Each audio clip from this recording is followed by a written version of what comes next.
السلام علیکم پیارے بچوں۔ کسی دور دراز علاقے میں دو طالب علم رہتے تھے۔ ایک کا نام تھا چنٹو اور دوسرے کا نام تھا منٹو۔ دونوں میں اتنی اچھی دوستی تھی کہ لوگ ان کی دوستی کی مثالیں دیا کرتے تھے۔ وہ دونوں پڑھائی میں بھی اچھے تھے اور کلاس میں فرسٹ اور سیکنڈ پوزیشن بآسانی لیتے تھے۔ وہ دونوں سپورٹس میں بھی اچھے تھے۔ ان دونوں میں صرف ایک فرق تھا، وہ تھا سپورٹس مین اسپرٹ کا فرق۔ چنٹو جب بھی فرسٹ آتا، منٹو اس کے لیے تالیاں بجاتا اور خوب خوش ہوتا۔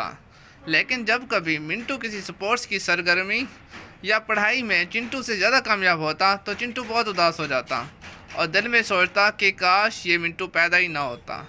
اس طرح سے دونوں کی دوستی میں دراڑ آنے لگی۔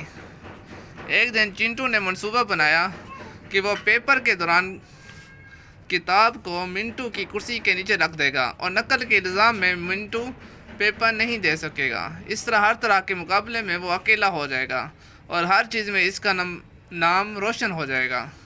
بس جب پیپر کا وقت ہوا تو سب طالب علم اپنی مقرر کردہ نشستوں پر بیٹھ گئے۔ بس استاد کی نظر سے بچتے ہوئے چنٹو نے اپنے امتحانی گتے کے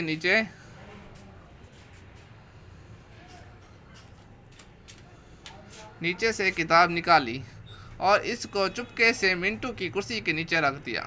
اس کارروائی کو نگران استاد نے دیکھ لیا اور چنٹو کو زور سے ایک تھپڑ مارا اور اس کو کلاس روم سے نکل جانے کا حکم دیا۔ اس سے پہلے کہ وہ کلاس روم سے بیٹھ جاتا، منٹو اپنی نشست سے کھڑا ہوا اور نگران استاد سے کہا کہ اس کو معاف کر دیں، کیونکہ جو کتاب پیپر کے دوران اس کے پاس ہے اس کا تو آج پیپر ہی نہیں تھا۔ یہ طے کا نگران استاد نے اس کو معاف کر دیا۔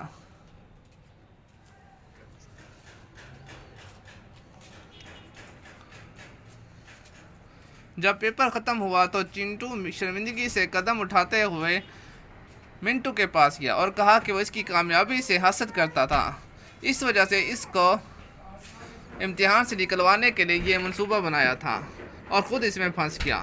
بے شک جو کسی کے لیے گڑھا کھودتا ہے وہ خود اس میں گرتا ہے۔ مہربانی کر کے مجھے معاف کر دو۔ یہ سن کر منٹو نے کہا، ہم جس فیلڈ میں بھی ہوں، ہمیں اچھے برے ہر طرح کے لوگ ملتے ہیں۔ کچھ لوگ ہم سے زیادہ قابل ہوتے ہیں اور کچھ لوگ ہم سے کم قابل ہوتے ہیں۔ بس ضرورت اس امر کی ہے کہ ہم کو دل و دماغ سے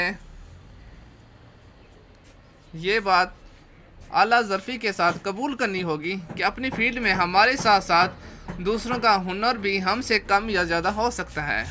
اگر ہنر زیادہ ہے تو اپنے سے کم ہنر والوں کی مدد کریں، اور اگر ہمارا ہنر کسی سے کم ہے تو اس کو نہ صرف سراہنا چاہیے بلکہ اس سے سیکھ کر اپنی مہارتوں میں اضافہ کرنا چاہیے، اور اسی میں انسانیت کی بھلائی ہے۔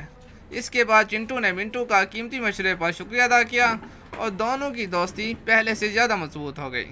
بے شک حسد سے صرف اپنا ہی نقصان ہوتا ہے، اس لیے کہتے ہیں بچوں کہ حسد بری بلا ہے۔ Thank you.